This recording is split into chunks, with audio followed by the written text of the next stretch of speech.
Alrighty.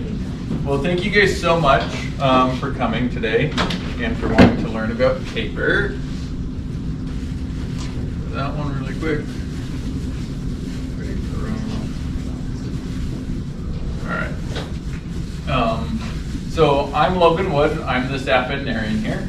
And then earlier this month, I was able to have the opportunity to go down to Ecuador to work on these amazing and weird creatures. And it was really, really special that we were able to get invited down there because we worked with two major conservation organizations. So down here, I'll just kind of talk because there's a lot of people who I don't have their names up here. But the bottom down here with the Los Angeles Zoo, so that was Dr. Jordan Powell. She's the staff veterinarian down there. They're big on conservation, as well as they have two different species of tapir, mountain and bears. We worked with the Smithsonian in the Smithsonian Zoo. So once again, major player when it comes to conservation. So it's really nice that little old Podunk Minot and Roosevelt Park Zoo got to play with the big boys for once. In addition, I just want to acknowledge all of our other major supporters and people who helped in field conservation during this project. So the Andean Bear Foundation, so Dr. Oh Lord, yeah, I'm forgetting his name. He killed we me. probably don't know him anyway. So he's down there. He works down in Ecuador as well as down in Peru. Dr. Lisa Dodone, she is a private practice kind of consultant when it comes to megavertebrates as well as hoofstock. And she actually came up when we needed help with Mashama, our male giraffe. So that's how we kind of met. And she has been my mentor since 2017. So since I was in vet school, she's been my mentor, and she's the one who kind of reached out. And then we had High Point Haven, Dan Hook. He is a great conservationist. He's actually really, really cool. He's a doctor, he's a pilot, he's a policeman, and he's a conservationist and owns his own private zoo. But super, super great guy, loves animals, so I just wanted to make sure that we acknowledged all of the people who partook. Hopefully this moves forward. Maybe. We're frozen here. Alrighty. So, before we start, does anybody even know what a tapir is? Okay, one person knows what a tapir is. So a lot of people don't know what a tapir is, right?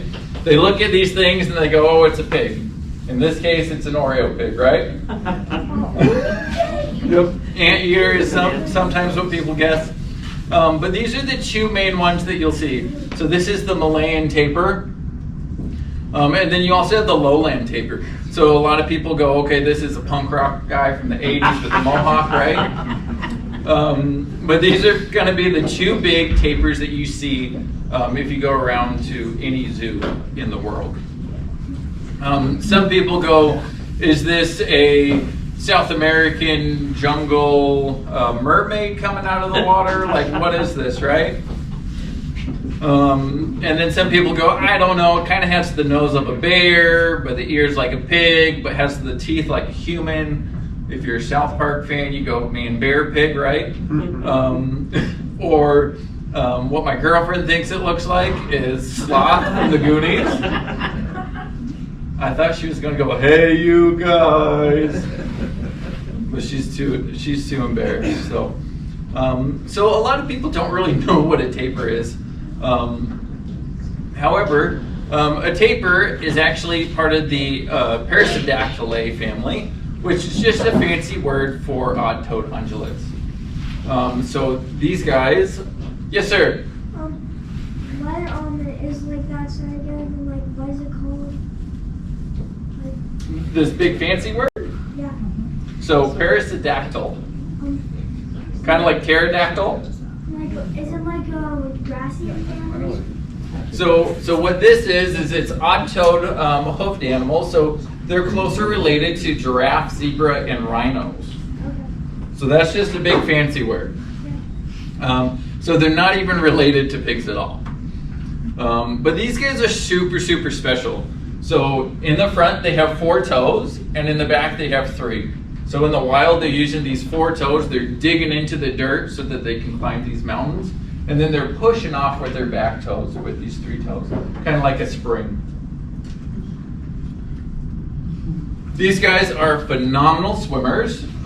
Their whole defensive mechanism is always to go towards water. And they actually use this modified nose that's not a trunk, but it's actually known as a proboscis, kind of like the butterfly, right? And they use that as a snorkel. These guys are phenomenal swimmers, but they're also phenomenal runners, especially underwater. So you can just see these guys, they get underwater, kind of like a hippo. They sink down to the bottom and they just run across the lake, run across the river to get away. And we'll watch that again just because it's kind of a really cool video. How long can they stay underwater? About 8 to 10 minutes. So pretty cool creatures. But what most people fall in love with tapirs are the baby ones, right? They look like brown watermelons. The whole idea behind them looking like little brown watermelons is so that they can hide in the long grasses within the jungle, so that they can hide from predators. But they're pretty dang cute. Even the babies have little front teeth, little cute smiles. And then obviously you have these cute little ones at the zoo. In the zoo, they're known as tapir tots, kind of like tater tot. But when they're born, they're really, really small compared to the adults. Roughly only about 20 pounds. When you're looking at the adults being 3, 5, even plus, you can get up towards 800 pounds with the Malayans. But these guys are only 20 pounds when they're born, but they're pretty dang cute. So then, in the world, there are 4 different species of tapir. We have the Malayan tapir down below. These guys are from Indonesia. They're going to be the largest tapir, probably the most aggressive tapir that you'll have to deal with in a zoo. Then we go to the Baird's tapir, which is the 2nd largest. These guys, if you go down to Central America, southern parts of Mexico, that's where you're going to find the Baird's tapir. And then we have the lowland tapir, the Amazonian tapir. These guys, once again, are the ones with the mohawks. You'll find these guys in the Amazon. Brazil, Argentina, Colombia. Yes, sir? Why is it so aggressive? It's just kind of how their nature is. They just tend to be, they're not very, very docile. They just kind of be a little bit more aggressive. They don't like people as much. And then we have the top one. That's our mountain tapir. This is the smallest and also the most endangered tapir in the world. These guys are also potentially the most docile animals, and you'll see how docile they are in a few slides later on. Yes, sir? What was least endangered? The least endangered one is going to be your Baird's tapir down in Mexico and Central America. Out of the 4, 3 are critically endangered, and then the Baird's tapir is near threatened, so they're almost endangered. So then we kind of get into more what we're going to talk about. So this is actually the first tapir that I ever got to work with. This was back in vet school. This is when I went to go and meet Dr. Dodone, and we had to work on this one. This is a mountain tapir from Colorado, from Cheyenne Mountain Zoo. But these guys are different from all the other tapirs because they have thick, dense fur. They're up in the Andes Mountains, and they need that thicker, full fur to keep them warm. And then you'll also notice that they have a white part around the mouth and then white around the ears. This is another mountain tapir from the LA Zoo, and once again you can kind of see that white on the ears, white around the mouth. Once again, great swimmers. So kind of how I preluded to this, these mountain tapir are only found in the Andean mountains. They're found anywhere between 8,000 to about 15,000 feet in elevation. And they're only found in Ecuador, Peru, and Colombia. The current estimation, or at least 10 years ago, they estimated that it was going to be less than 2,500 animals in the entire world. If you look at where we're at now, we're probably actually closer to that 2,000 range. And there are predictions that if nothing happens and we do not do any intervention, these animals will go extinct in 10 to 20 years. They will go extinct within zoos within 10 to 20 years. I can promise you that. And that is because within the entire world, there's only 6 mountain tapir. We have 3 in RPZoo. One just got shipped from LA Zoo to Cheyenne Mountain Zoo in Colorado. And then we have 2 at the Cali Zoo in Colombia. Out of those 6, they're all related, so they can't breed. And 5 are over 20. Average lifespan is mid-20s. Really the only one that is of breeding age is the female down in Cali Zoo. She's 7. So now that's where we're getting into why does this matter, right? Is we're trying to save this species so that we can learn from it, and so that we can save it so that people can learn, get that connection with them and try and want to do something. Other options are we can potentially collect semen from the adults in the wild and hopefully artificial inseminate the female, because once again they're all related, so that then we can have babies. So kind of a little bit of natural history of them. They really only have 3 predators. Tapir are the largest land mammal of South America. They are way bigger than the Andean bear. These guys only get to be about 200 pounds. When you're looking at the mountain tapir, they're going to range between 300 to 500. The really big females or really big males might push 550. As you get closer to the Andean or the Amazonian region, jaguars can play a role. That's more for the calves, as well as puma. The puma are kind of like our mountain lions, but much, much smaller. Instead of having 80, 90 pound mountain lions in North America, you're looking more at the 60 pound range. However, and you guys can't really see this at the top, but the biggest threat as of right now to our mountain tapir is habitat loss and fragmentation due to farming and roads. So this is a Google Earth image of Patate, which is one of the major cities that we kind of we focused around. This is actually where I stayed while I was down there. And you can kind of see, goes back 40 years, and then as we get into the 2010, you'll just see an automatic jump in population and habitation right there. Right? This is what Patate looks like now. So you can see we have the town. It's not a very big city, but all these areas here that were once forest and once natural habitat are now agricultural land, so that they can then feed their families, and then once again they can export and make money. What's the elevation?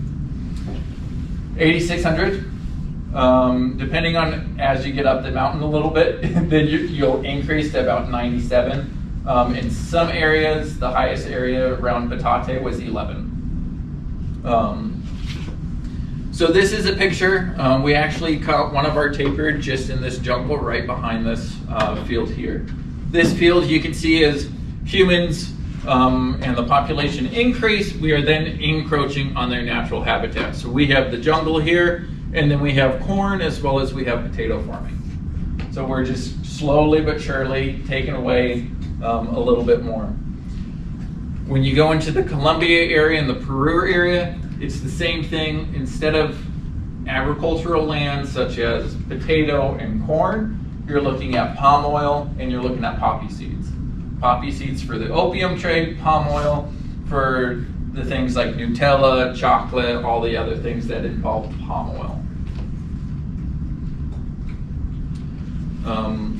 One area where we were able to, this is a new area that we tried out, was Baños. This is southern part of the national park, and this is more the Amazonian region. Baños, known for the river that you guys can see here, and known for its waterfalls, is a major city. Even 40 years ago, it was a major city. And we'll see as this kind of progresses exponentially, it just increases, excuse me. Once again, we kind of see this trend in the last 10 years, since 2010, exponentially increases.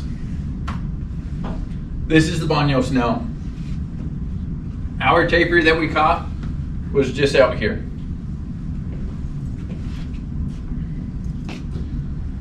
As this increases, and as the human population increases, we're starting to see more and more fragmentation due to the roads, right? As we're producing more roads in the mountains, also comes the more human-animal interaction. This was actually sent to me about a week ago, right when I got back, and you can see one of these tapirs is actually one of our collared tapir. And this is a road that they're next to. Luckily, they were able to see them. They stopped, and they were able to take a photo or a video of them and make sure that they could cross the road safely. These roads are very, very narrow and obviously not lit. When I say narrow, I'm saying probably one lane traffic, but you have traffic going both ways. And these people do not slow down, they just honk, they go off the curb, everything else like that. Interestingly, historically, we always thought these animals were individual or solitary animals. We always thought that they lived on their own. More and more, as we're starting to learn about them, we're starting to learn that they stay in pairs or bachelor groups of 3. We've even seen where the lowland and the mountains, the mountain tapirs, when they kind of overlap, you actually see kind of lowlands and mountain tapirs hanging out together, which is actually really, really neat. It's never been reported before. Unfortunately, as cities grow, people don't want their dogs anymore, and they just take them up to the mountains and they just dump them. These dogs are not fixed, or they take the puppies out there, they don't want them, so now we have packs of feral dogs, or semi-feral dogs. As you can see, all these guys came up to me, wanted to be scratched and so forth. But unfortunately, this is now a kind of man-made threat. Now they have to go against Andean bear, they have to go against jaguar, puma, and now we have feral dogs. The feral dogs aren't attacking the adults, they're more going after the calves. This was a calf that was attacked by a bunch of feral dogs. I was going down there, and unfortunately she passed away before I could go down there, or the other veterinarians could go down there and help her, due to her wounds secondarily. So unfortunately she passed away the night that I arrived. I was going to go see her in the morning, and I got a text message around 11 o'clock at night going, unfortunately she passed. So this is a huge threat, because when we look at mountain tapir, they mature to be breeding age around 3 to 5, only live to be 20. Their gestation is 14 months. So that means every 2 years they have a calf. So that means if you're lucky, you get 5 to 7 calves out of a cow. Now you lose one, now we're even, you kind of see where this snowball is going. So unfortunately, this is something that we'll try and address later on. So that's kind of a background history of tapirs, mountain tapirs, but then it's kind of what did we participate in. So we worked in the Llanganates as well as the Cayambe-Coca National Parks in Ecuador. Down here you can see the satellite collars that we were placing. And what we actually use is, this is Carlotta. This is one of the mountain tapir from Cheyenne Mountain Zoo. This was back in 2016. And what we actually did is when we decided we wanted to learn more about mountain tapir in the wild. Well, we need to put a collar on, but we need a model, right? The best way is how zoos can help conservation is we're using our animals at the zoo to learn about the wild animals, and we're using the wild animals so that we can better manage the animals at the zoo.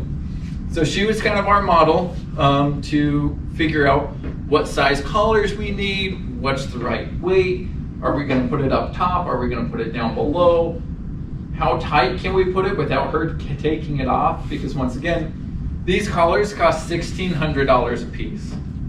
You put one on, you let it go back into the jungle, and it kicks it off 8 hours later, then you have all that time, manpower, and all that money go down the drain.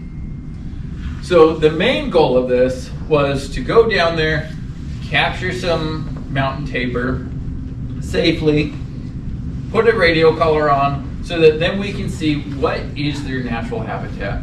What type of range are they going? Are they staying up high in the mountains? Do they come down in the winter? What are they doing? So this is just a few data points, or 4 animals from 2019. We'll see similar maps from some of the animals that we already placed, but we can start saying that we have some overlap between individuals, as well as we can kind of figure out what is their area. This looks like a large map, however, their range for adults, for adult males, is only 50 acres. For females, you're looking at 200 to 250 acres. So they're kind of really staying nice and close to where we're finding them. Yes, sir? Why do people dump their dogs? Just like in the United States, they don't want them anymore. They go to the bathroom in the house too many times, and instead of finding a rescue or somebody to take that animal, they just unfortunately dump them in the wild, which is unfair to the dog, right? So these are some of the team, and now that I remember, his name is Armando. So he's the conservationist who really works there. He focuses on Andean bear as well as mountain tapir. On the left-hand side, we have our 3 trackers. The one on the far left is Melchor. He has a phenomenal story. He's 73 years old, probably the most fit man I've ever met. They were telling me stories about how he found a tapir, they couldn't get to the tapir. So this guy, who's only about 5'2", puts this 250-pound tapir on his shoulders, runs down the hill. This tapir is completely awake, runs down the hill, and then allows them so that they could actually get some work. Phenomenal. We'll talk a little bit about him later. He is also, the best part about him, is in 2000, from when he grew up until about 2010, he was a poacher.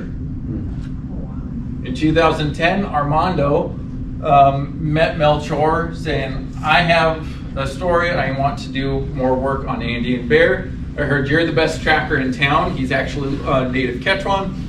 And from that interaction, he turned 180 degrees to the best conservationist you'll ever meet. He loves these animals to death. So that's just one reason why I absolutely adore him. The guy on the far right, that is Oscar, that is Melchor's son. He is learning how to track these animals, as well as he's learning the love for these animals from his dad. So hopefully this will kind of be a generational thing. And then in the middle is Edgar. He is a local conservationist from Patate, and he also has a soccer team called the Tapirs. And he's really our boots on the ground kind of guy. And we'll learn a little bit more about him later. But this is Melchor. Once again, 73 years old. He's a farmer by trade. And on the average day, he makes anywhere from $10 to $15. Okay? We don't pay him nearly enough for his effort. When he was with us, we paid him $50.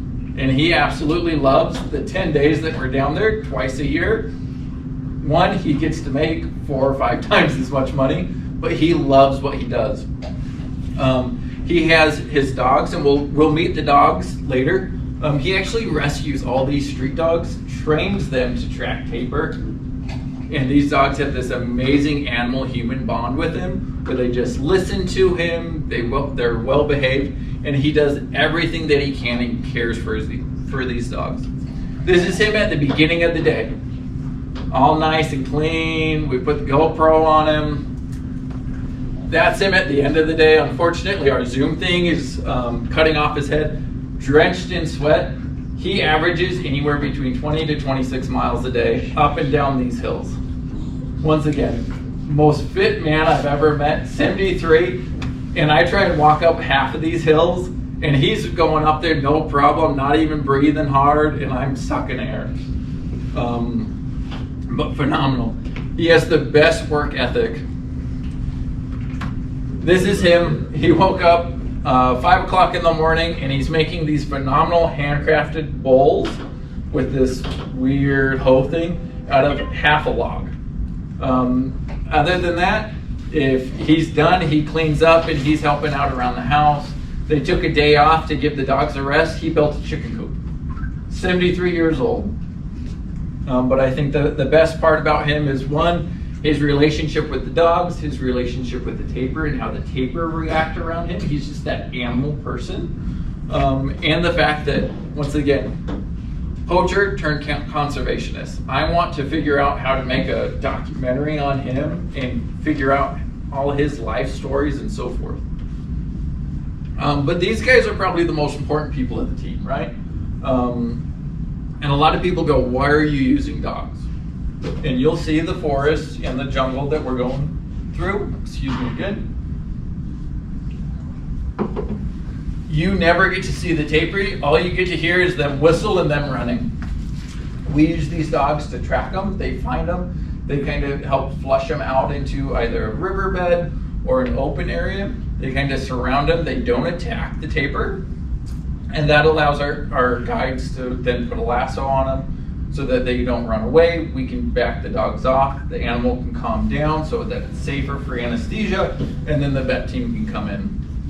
So this is our team here. Top left, this sweetheart is Blanquita. We have Blanquito, for those who don't speak Spanish. Little white girl, little white boy. We have Negro, which is obviously black. We have Capitan, which is this brindle pit bull down there. Best thing about him is he's going to be the next superstar. They only had him for less than a week, and he is probably the next superstar when it comes to being a tapir dog. And then we have the old guy. He's 14 years old, Hector.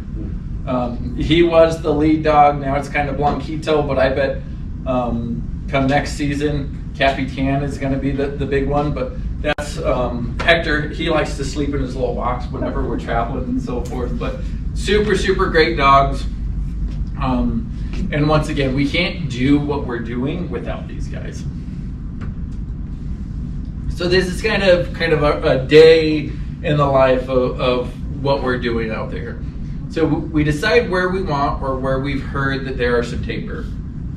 Usually, once again, the trackers go out there 5 o'clock, 6:30. They already start tracking. They're already tracking by the time we get out there at 8. And we're sitting there and we're waiting for a radio call. They're probably already 3 mountain ranges over, trying to figure out where are these dogs going, what are we tracking, if they find any tracks, anything else like that. To pass the time, I pretty much spent all my time taking pictures of bugs and flowers and you name it. Others were on their computers and so forth. But here's kind of one of our spots here. So this was an abandoned house, and we're at about 11,000 feet at this picture. So we have the clouds rolling in. Sometimes we're above the clouds. The clouds would roll away and the sun would come out, and even though that it's 50 degrees, it feels like it's 90 degrees because we're so high. And then you wait about 30 minutes, clouds would roll in, start raining, you'd get cold again, you gotta throw on all your layers, and then it's just kind of this waxing and waning. But once again, phenomenal area. If I was a botanist, I'd be nerding out with all the different plants, and you have the air plants and everything else growing. Some of the time we were on the side of the road. You can see that we all are addicted to our cell phones and our social media. Somehow they got service, or they would be walking around trying to figure out how to get service.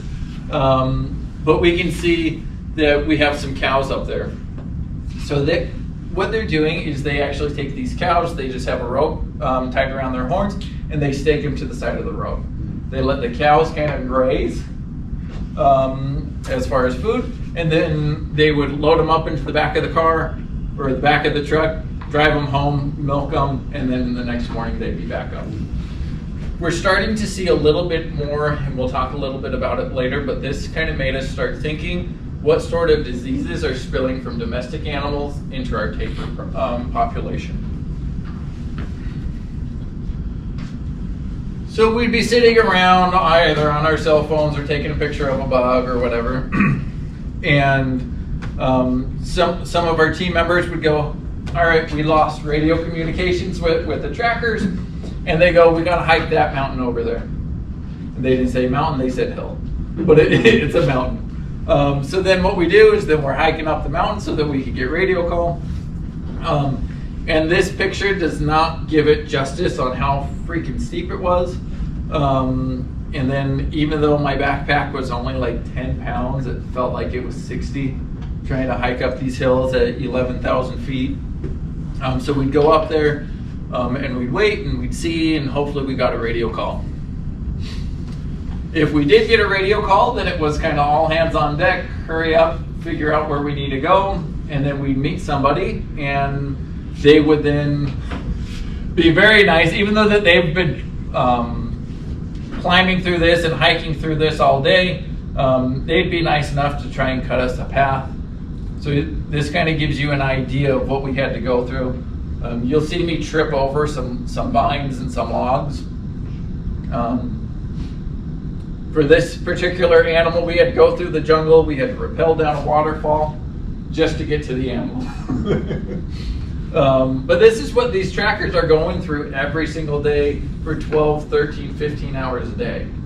Once again, we're only paying them $50 to do this.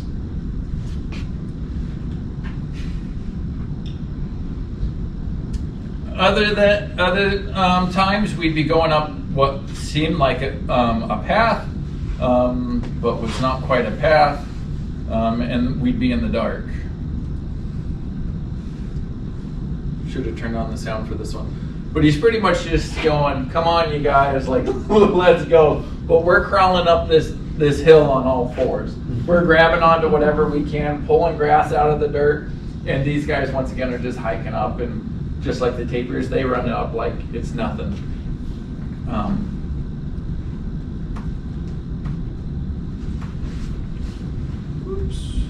There we go. So then once again, on far right, you can see we use the dogs. Usually they rush them down. Once again, their way of defense is they're not going to fight, right? They're going to go to the water. They're trying to get away. Not a lot of animals like to go into the water, or they flush them into an opening. Once the dogs kind of have them there, the trackers then put a rope around them. And I'll try and play this again. So obviously this isn't the most ideal place to put an animal under anesthesia. So we place these ropes, we call the dogs away, we try and get them to a place where us, I'd say civilized, but we can't go through the jungle and so forth. We would go there, they try and get them into an open spot so that we could easily work on it and so that it's safest for the animal. Once again, these animals are fairly docile. There were a few times, once again, when push comes to shove, they're gonna charge at you or do whatever they need to do to get away. But for the most part, we were able to then dart them and get them into a place where we could easily work on them. So you can see we've already darted this animal. They all get a physical exam. We give them sub-Q fluids. We give them antibiotics. We give them vitamin E. Vitamin E helps with capture myopathy, so they get it's like getting a really sore cramp. So once again, we do everything that we can. We check body condition. We're drawing blood. We're collecting ticks. We're collecting feces. We're looking at feet health, and we're measuring feet. We measure teeth. We measure everything that you can imagine is what we're trying to get as much information from these guys as possible. These guys, we're taking pictures of feet. One issue that we have with tapir in a zoo or in a captive situation is, for some reason, just like our giraffe, we have an issue with feet. For some reason, they're not wearing like they do in the wild, and their conformation's a little bit different. So we're trying to figure out why is that, and the more information that we can get, then the better, so that we can better manage these animals. Once again, we use zoo animals to help learn more about wild animals, and once again, it's that full circle, wild animals helping us to learn about zoo animals. Here we're taking measurements. Interesting enough, I don't know if you guys can appreciate this. Do you see these lines here? So this means that animal actually was sick about 6 months ago. Either extremely stressed, or had a cold, or something. And you can see that in the feet. You can see that in the nails. Is that his nail, or is that just... Yep, so that's his nail. They're a lot like rhinos, where it's going to be a lot of kind of cushion underneath, and then they have the nails on top. It's not like a goat or a cow where it's mainly that hard hoof. Yes, sir. Why is it like? How did it get to it?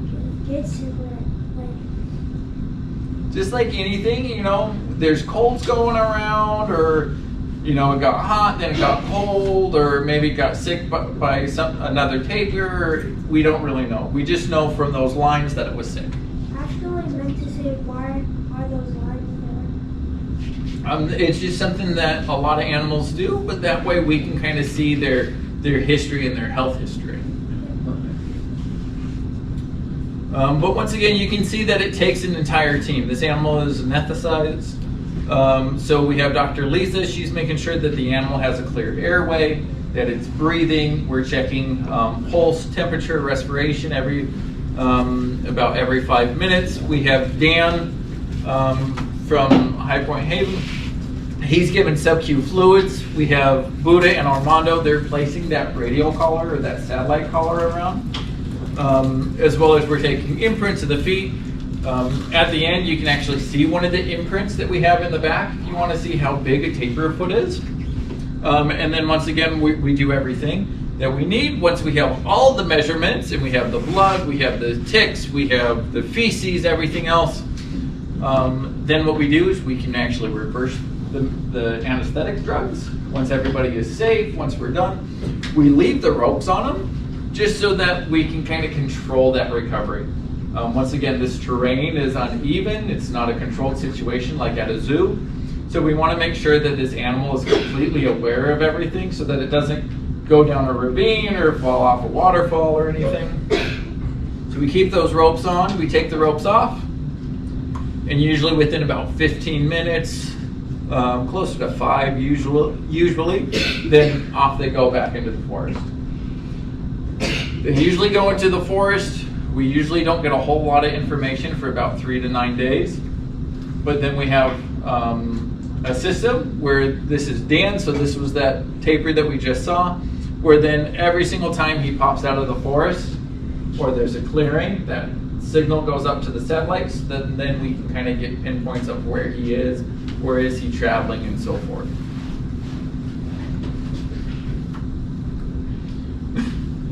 So despite having to climb up a hill at 11,000 feet, mind you, the highest point is White Butte in North Dakota, 3,500 feet. So we're 4 times as high.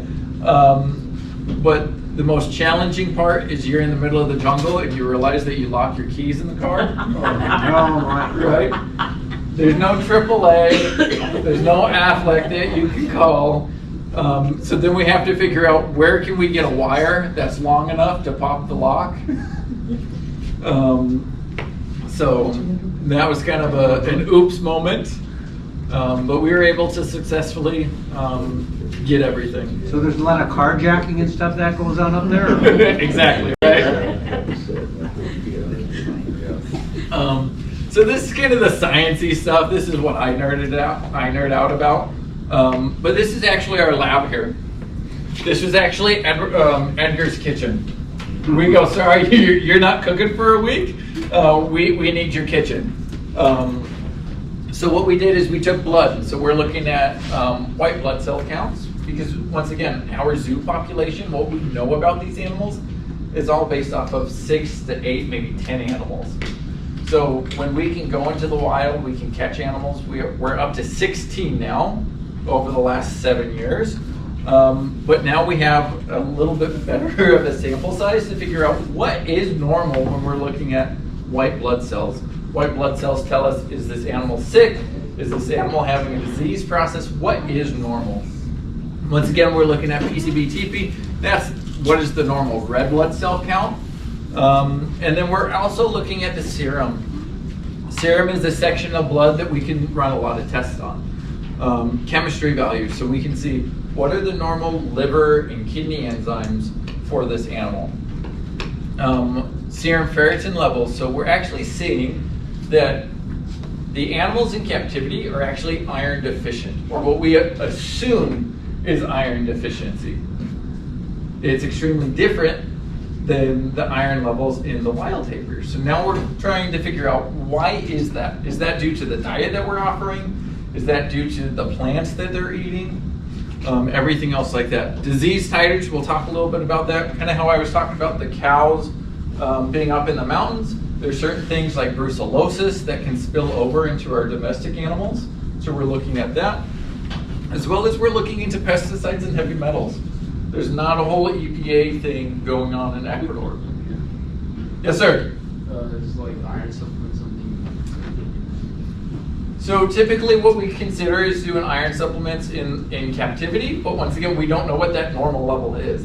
So iron's a weird kind of metal or kind of mineral where there's not a huge safety range when it comes to animals. If you give too much iron, you can actually tip them over and actually get them sick. So we're trying to figure out what is that happy medium or what is that normal level, but that's a good question. We're looking at parasites, so we're looking at ticks. We're looking at what diseases those ticks carry. And then we're also looking at genetics. So we're taking feces. You can actually figure out different genetics of individuals in their feces. You can actually run genetics on it so that then we can figure out this could be a potential way where instead of capturing animals, you're just going around picking up feces, so then we can have a better idea of how many animals, individual animals, are in an area. So that's an option, as well as the gut microbiome. So that just is a fancy term to say what is the normal bacteria in our gut, but we can also figure out, going back to that ferritin level, is what plants are they selecting? Are they selecting certain plants that are higher in iron or higher in a certain thing?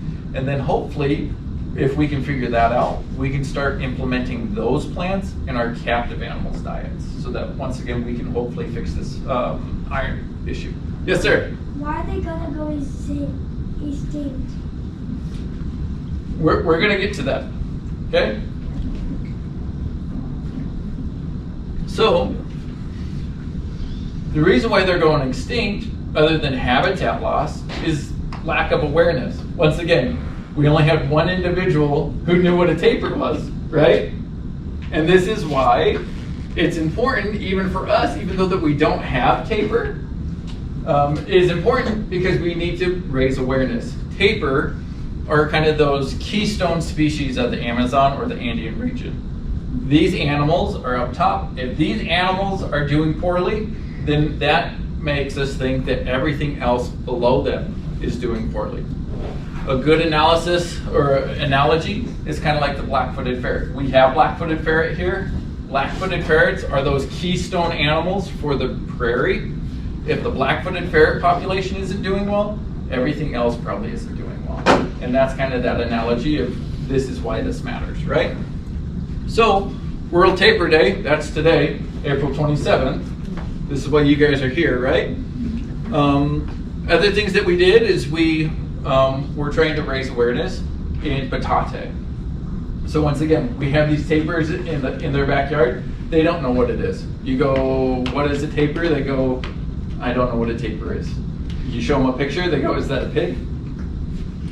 So we were able to actually get interviewed by a local news station in front of Chris Chickens over here. So we were interviewed about what are we doing here, the tapir are around here. And this was really interesting. We had dogs going in and out, these street dogs, these feral dogs going in and out of this Chris Chickens. We had a dog fight in the middle of our interview. Mel Chor's in the back with his hand up. He actually has a rope in one hand, and he kept trying to catch a dog during the interview because the dog kept coming up and he'd scratch it and then he'd try to put the rope around so that he could take it home. But once again, just trying to raise awareness. Once again, this is why you guys are here. This is what you guys can do to make a difference, is raise awareness. You can go back to your science class. You can go, guess what I learned about my tapirs or about tapirs. You can go home. You can go back to your school, talk to your friends, talk to your coworkers, everything else. Another part of what we did, which was probably one of my favorite days, was going to a local elementary school and teaching them about tapir. I have a white spot in front of my face for some reason, but showing them videos of these tapir that were caught literally 20 miles away. Letting them learn about what is a tapir, and that if you see these tapir coming down into your parents' field, don't shoot them. They're not a threat. Once again, hopefully they can take that message, come home, just like what I'm trying to push you guys to do, talk to their parents, so that then once again their parents not shooting a tapir because it's coming down into their cornfield or their potato field. It's not a threat. So you're saying that they don't even know what it is? No. That You these animals don't really come into town? Rarely do they come into town. Once again, it's more rural farms, right? It's kind of more, you go out rural North Dakota. But my analogy here is going to these kids here, showing them a picture of a moose, and they going, what is that, right? It's the largest land mammal other than bison, in North Dakota, and they go, what is that? Is that a deer? You know, it's a moose. It's distinguishable, right? You won't forget what a tapir looks like after tonight. Obviously, you won't forget what a moose looks like, right? But that's kind of what we're looking at, is they go, what is that? They know what a bear is, but they don't know what a tapir is. So this is us with some of the kids. But other ways that we can do it is, once again, murals. Once again, it's pictures, right? The more and more you see them, the more and more you go, okay, I know what that is. So this is actually one of the local restaurant owners. This is where we ate dinner every night. And she loved us so much and loved the tapir and what we were doing. She actually painted a tapir mural in her restaurant. One of the surrounding communities, we sponsored a mural where we can see the Andean bear, we can see the mountain tapir, oh Lord, I'm forgetting, some sort of deer, and then you have an ocelot. Once again, it's getting pictures out there so that people can start recognizing what that is. This was just put up today. So this is a mural that we sponsored, and you can see everybody up top. You can see Roosevelt Park Zoo straight there in the middle there. And this is in Patate. And once again, we sponsored that mural. So once again, people are starting to see tapir. Once again, it's all this visual, right? The more and more they start seeing it, the more and more they're going to ask questions, what is that? Or if we go, hey, this is a tapir, they go, oh, I remember the mural, right? The young ones all seem to be multicolored. Is that something that goes away with age then as they grow It up? does go away with age, similar to lions with their spots, right? As they get a little bit older, I know our new lions still kind of have their spots, but as they mature, that goes away. They get that darker fur.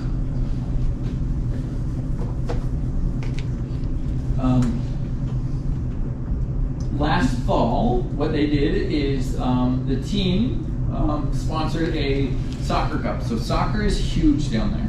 So we're trying to play around with how can we get the most information out there and what are those kind of avenues. Soccer is a great avenue. So we actually held a soccer competition.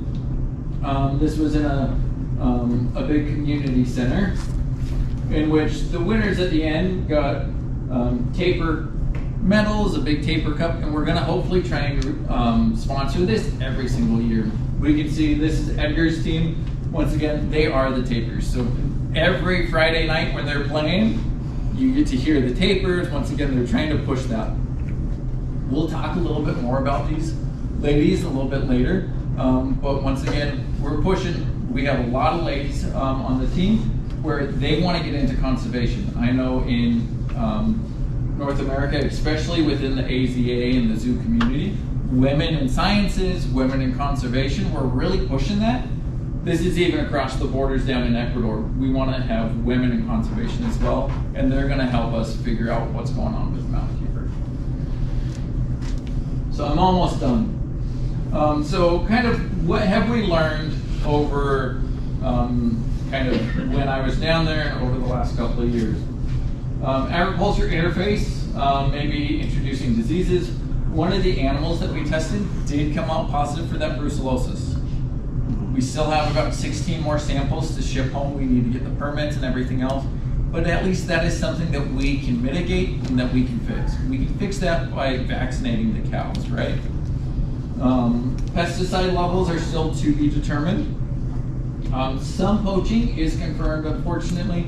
Some of our animals that we did collar, we found out that they were poached, and they're not that smart, where they take the radio collar with them, and we still have that radio collar on for 4 years, and we go, why is it in the middle of the city? And then they have tapir bones, and they have everything else.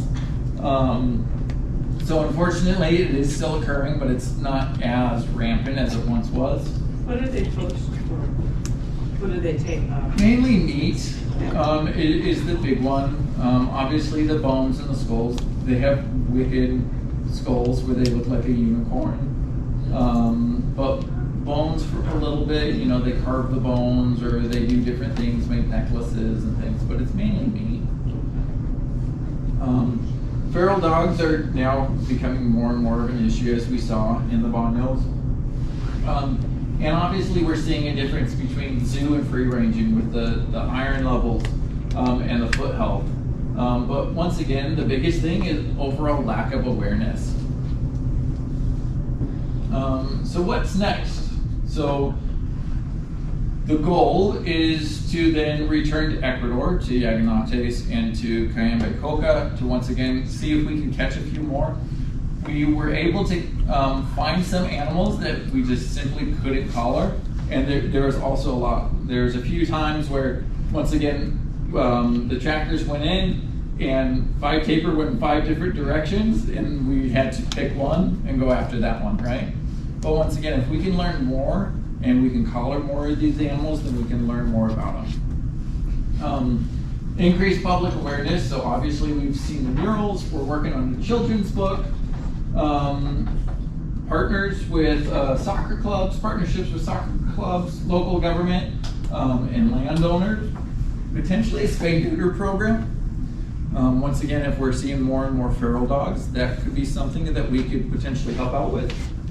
And more collaborations with zoos and zoo communities so that if they get these orphan animals, they know how to take care of them. Once again, we only have one female that can still breed. If we find these orphan animals, then we can hopefully take care of them and we can kind of repopulate them that way versus pulling from the wild, because that's what zoos are trying to get away from. So other ways that we're potentially looking is putting up camera traps. So the soccer team, we still need to figure out how to get said camera traps, but that could be a way that we could figure out how many individuals are in an area. Once again, we can get these women excited about conservation and into the field doing stuff. And they can check these camera traps, and then they can figure out how to identify these animals. And once again, we can kind of learn about more what are the natural habitats and habits of these individuals. This is just a more recent thing. I don't even think it's public knowledge yet until now. But right when I left, we were able to secure, this is about 5,000 acres of a nature reserve. So this is something we're excited because this is a protected area, and we have mountain tapir here. So we know that we can at least hopefully protect these animals here, and we can start doing that ecotourism, right? Where people want to come and see these mountain tapir, they can hopefully figure out a place and a watering hole where they can see these animals. They can also see the Andean bear, they can see all different sorts of animals in this area. Once again, it's at least protected. We still need government buy-in to pick up other areas. This is just one section.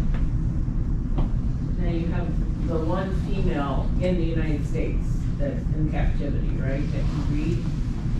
The one that can breed is down in Colombia. Oh, okay, so there's nothing, so any animals we have in the United States have to be shipped from Colombia or Ecuador or Peru? In theory, at this point. They're all anywhere between 21 and 23 years of age. So they're all geriatric. But there is hope, right? We already talked about the reserve, the preserve here, and Jordan, which is this female, for the first time ever, to our knowledge, was diagnosed pregnant. So this is the first time that a wild mountain tapir was ever diagnosed pregnant. You can see the heartbeat. We had a better video, but for some reason it didn't save. Towards the end, she's sitting right up there.